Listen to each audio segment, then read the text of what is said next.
आजच्या व्हिडिओमध्ये आपण जाणून घेणार आहोत की बऱ्याच लोकांना प्रश्न असतो की मूळव्याध आणि फिशर याच्यामध्ये काय फरक आहे, हे दोन्ही एकच आहेत का वेगवेगळे आहेत, आणि ते जर त्यांचे जर लक्षणं जर अलग अलग असतील तर त्यांची लक्षणे वेगवेगळे काय आहेत, आणि तसे जर लक्षणं जर आमच्यामध्ये जर का जाणवले जर असतील तर आम्ही त्यावरती काय उपाययोजना करायची आहे त्याविषयी सविस्तर माहिती, एका लक्षणाची माहिती व त्याच्या उपचाराविषयी या व्हिडिओमध्ये आपण जाणून घेणार आहोत. तर शेवटपर्यंत हा व्हिडिओ बघा, तुम्हाला खूप मदत होईल. बंधूंनो, आपण सुरुवातीला मूळव्याधीची लक्षणे काय आहेत ते जाणून घेऊयात.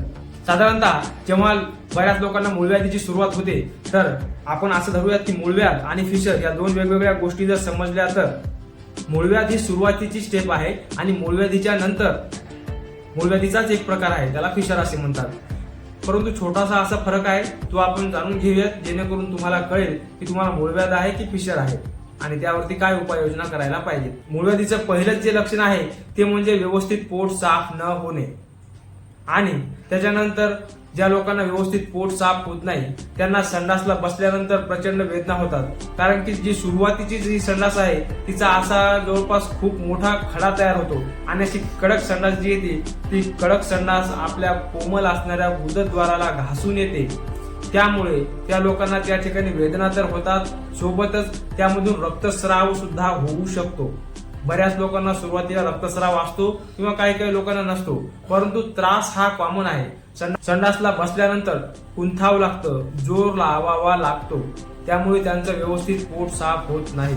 संडासून आल्यानंतर सुद्धा असं वाटत राहते की अजूनही मला संडास येऊ शकते, परंतु संडासला गेल्यानंतर त्यांना खूप वेदना होतात. हे झाले सुरुवातीचे लक्षण. याकडे दुर्लक्ष केल्यानंतर बऱ्याच लोकांना सुरुवातीलाच त्या संडासच्या जागेच्या अवतीभोवती मस्से फोड यायला सुरुवात होतात, त्यालाच कोणी कोंब सुद्धा म्हणते.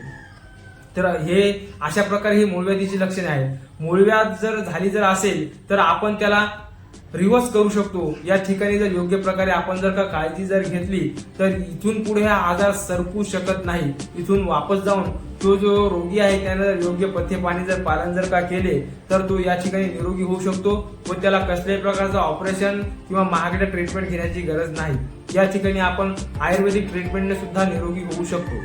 तर बंधूंनो, तुम्हाला त्याची ट्रीटमेंट कशी करायची आणि तुम्हाला त्यासोबत काय पथ्य पाणी वगैरे पालन करायचे तर त्याचा व्हिडिओ मी इथे आय बटनवर लावण्याचा प्रयत्न करेन किंवा तुम्हाला डिस्क्रिप्शन मध्ये तो पूर्णपणे व्हिडिओ दिलेला असेल आणि आपण तो व्हिडिओ बघून काय खावे काय खाऊ नये याबाबत मार्गदर्शन घेऊ शकता. तर बंधूंनो, हे झालं मूळव्याध. आता आपल्या व्हिडिओचा जो दुसरा जो पार्ट आहे त्याला म्हणतात की फिशरची लक्षणे काय. फिशर म्हणजे असा काही वेगळा आजार नाही, व्यवस्थित पोट साफ होत नाही या आजाराकडे दुर्लक्ष केल्यामुळे मूळव्याध झाली. आता मूळव्याधीकडे तुम्ही दुर्लक्ष केलेलं आहे, सुरुवातीची लक्षणे जाणवली तर आता तुम्हाला फिशर होऊ शकतो. तर फिशरची लक्षणे काय आहेत, तो कसा ओळखायचा. फिशर मध्ये सुद्धा व्यवस्थित पोट साफ होत नाही. अशा या लोकांना संडासला बसल्या बसल्या रक्ताची धार निघते किंवा काही लोकांना संडास झाल्यानंतर जेव्हा ते संडास धुवायला हात लावतात तेव्हा त्यांच्या हाताला रक्त लागू शकते किंवा संडास झाल्यानंतर त्यांना सुद्धा रक्ताची धार सुद्धा लागू शकते. ही फिशरची लक्षणे आहेत. जसं आपण बघितलं होतं की मूळव्याधीच्या लोकांना फोड मस्से वगैरे येतात, तसंच हे फिशर झालेल्या लोकांना त्यांची जी संडासची जी अशी जी जागा जी आहे त्या जागेला या ठिकाणी चिरे पडतात.